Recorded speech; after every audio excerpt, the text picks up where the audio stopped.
ఇలా మీరు ఒక్కసారి చేసి చూడండి, ఆ సంతోషాన్ని మీరే అనుభవిస్తారు. ఆ సంతోషం మాటల్లో చెప్పలేం. Praise to Jesus. సామెతలు 19:17 బీదలను కనికరించువాడు యెహోవాకు అప్పిచ్చువాడు, వాని ఉపకారమునకు ఆయన ప్రత్యుపకారం చేయును అని దేవుని వాక్యం సెలవిస్తుంది.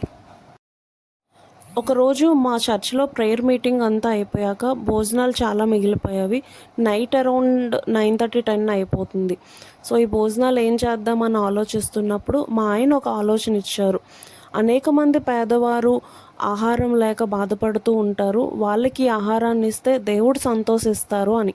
అప్పుడు వెంటనే కవర్స్ తీసుకొచ్చి వాటినన్నిటినీ ప్యాక్ చేసి నేను మా హస్బెండ్ కలిసి రోడ్ సైడ్లో ఉన్న అనేకులకి పంచడానికి దేవుడు మాకు కృప చూపించారు.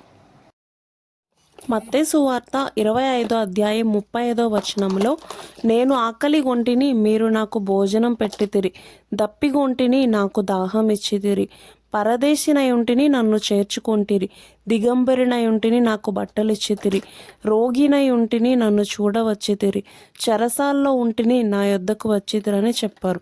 అప్పుడు వారు అడుగుతారు, నువ్వెప్పుడు ప్రభువా ఇలా ఉన్నావు, నీకెప్పుడు ప్రభువా మేము హెల్ప్ చేస్తాము అని.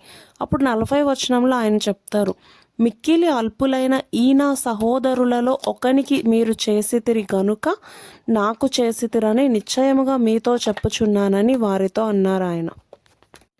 అంటే లేని వారికి, అక్కర్లో ఉన్న వారికి మనం సహాయం చేసినప్పుడు అది సాక్షాత్తు దేవునికి చేసినట్టే అని.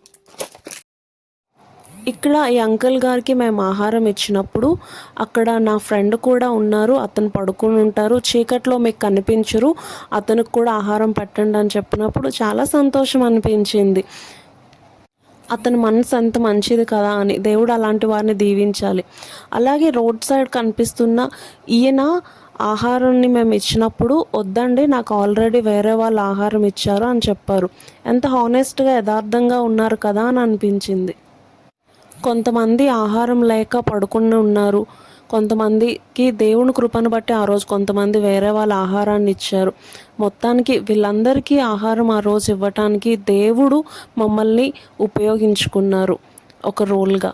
దాన్ని బట్టి మేము దేవుడిని ఎంతో థ్యాంక్స్ఫుల్గా ఉంటాం. ఒక దైవజనుడు ఒకసారి బయటకు వెళ్తున్నప్పుడు రోడ్ సైడ్న ఒక వ్యక్తి సరైన బట్టలు లేక, చలికి తట్టుకోలేక వణికిపోతూ కనిపించాడు. అప్పుడు ఆ దైవజనుడు తన దగ్గరున్న తన వస్త్రమునిచ్చి అతనికి కప్పి అక్కడి నుండి ఇంటికి వెళ్ళిపోయాడు. ప్రార్థన చేసి పడుకున్నారు. ఆ రాత్రి అతని కలలో ఏ వస్త్రం అయితే ఆ వ్యక్తికి ఈయన ఇచ్చారో అదే వస్త్రాన్ని యేసు ప్రభు కప్పుకొని అతనికి కనిపించారు. అంటే అతనికి ఇచ్చిన వస్త్రము ఆ వ్యక్తికి కాదు, అతను దేవునికి ఇచ్చినట్టే. ఆ దర్శనం బట్టి అతను చాలా సంతోషించారు. మనం ఇతరులకి సహాయం చేయాలంటే ఏదో పెద్ద గొప్పవారం అవ్వాల్సిన అవసరం లేదండి.